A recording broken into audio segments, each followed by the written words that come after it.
This is more about living in the time of the coronavirus pandemic. As part of my punishment for being a grandfather, I found myself in a toy store. It's not like being clapped in a dungeon, but it's worse than it sounds. I located a chair, sat down, and observed the people. The children in the store all became unhinged. They raced hither and thither. They wanted everything. They would settle for some part of it. What it was exactly didn't really matter.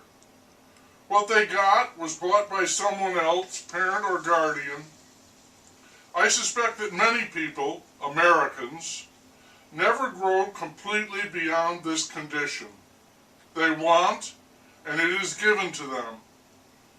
This is where we are now, with the government in the parental role, and the rest of us scurrying about, wanting.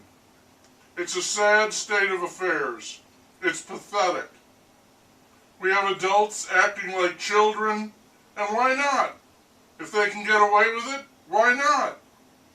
If it's being ingrained since early childhood, why not? Another word about the debates. There was a time when they had consequences. Some people were undecided and they would watch and say, I like him or I don't like her, and that would influence their vote. Now everybody's mind is made up already, and millions of people have voted through the mail because of the virus, and so the debate was really an anachronism. It was for entertainment only. Here are your two kinds of people. One says that the numbers are terrible and the hospitals are filled and the worst of it lies directly ahead. Others say the numbers are padded to make it look much worse than it is. The people who die of heart attacks and cancer and influenza are all listed on the books as victims of the coronavirus. It's just one more huge fake thing. As usual, I don't know what to think, so I don't. We went for a walk around a little lake this morning. For much of the length of the path, the banks were choked with that honeysuckle bush that is invasive and grows everywhere, especially in all the city parks. And I thought, as I was walking, that maybe democracy is like that the honeysuckle humans crowd out all the rest. They just take over by sheer force of numbers. No more tall trees, just bushes.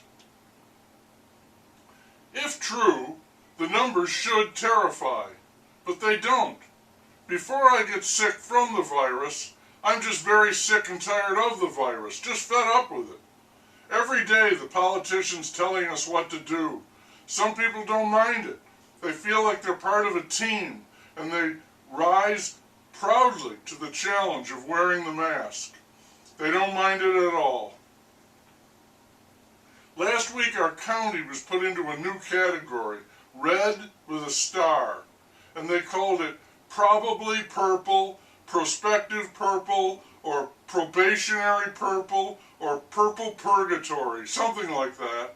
Everything but purple. So we expected to be purple this week, but we remained red, even though the numbers continue to shoot up.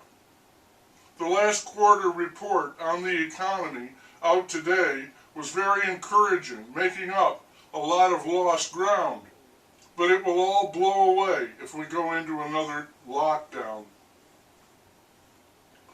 On our most recent excursion, one of the attractions in the park was a waterfall, a fanciful little trickle of water dribbling down 60 or 70 feet. The last night we were there, it started raining after midnight, and it was raining as we left in the morning. On a hunch, before we left the park, we drove to the falls, put on our ponchos, and walked to the overlook. My stars! I was hoping for a small increase in water flow. Instead, we got a torrent. a regular crashing cataract that roared off the ledge and smashed onto the rocks below, filling the canyon with a raging creek humped up with rapids. Even the sound was impressive. On our way out, we crossed paths with a man going in. From under his dripping rain hat, he asked us, "Is it worth it?" We assured him that it was. And his question stayed with me. It is a calculation we make all the time, fundamental to our relation with all things, one that guides our lives, individually and collectively as a society. Is it worth it? From that question comes our values, our pluck, our failures, and our rewards. Is it worth it? How far are you prepared to go?